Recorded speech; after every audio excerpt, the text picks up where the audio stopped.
এটা হচ্ছে হাঁসের মাংস, একদম গ্রামের পালা হাঁস হাতের। আর হাঁসের মাংসটা আমরা গ্রামে নারিকেল দিয়ে ভুনা খাই। নারিকেল নিয়েছি, এই নারিকেল কুড়াইয়া তারপরে ব্লেন্ডার করব, তারপরে হাঁসের মাংস দিয়ে ভুনা করব। পুরো ভিডিওটা দেখুন। হাঁসের মাংস রান্না করার জন্য এখানে গরম মশলা দিয়েছি, আর এখানে দিয়ে আদা রসুন বাটা। মাংসের জন্য একটা আদা রসুন বাটা বেশি দিলাম। নারিকেল বাটা, হাঁসের মাংস নারিকেল ছাড়া খাই না। লবণ, হলুদের গুঁড়া, মাংস তাই ঝাল বেশি করে দিব।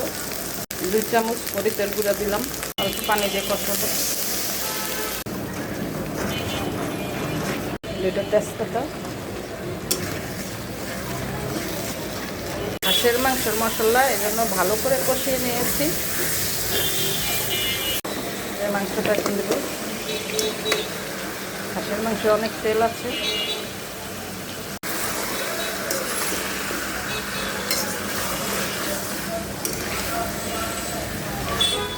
এই যে পটলটাকে এখানে ভাজতেছি।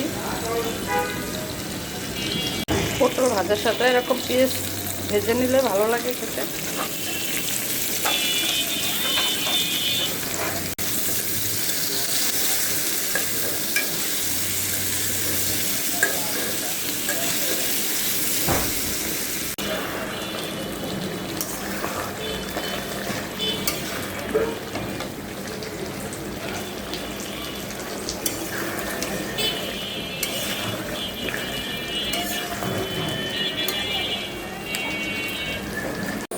পোলাও রান্না করার জন্য এখানে পেঁয়াজ দিয়েছি।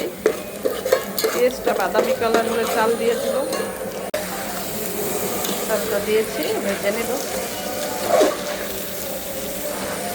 যতটুকু চাল তার ডবল পানি দিয়েছি।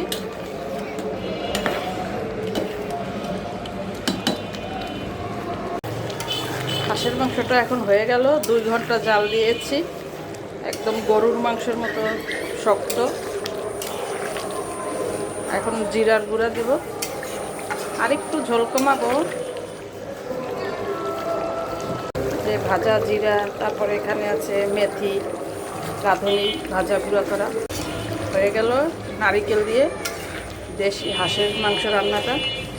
এটা দেশি পাতি হাঁস ছিল, পোলাও দিয়ে খাওয়া হবে।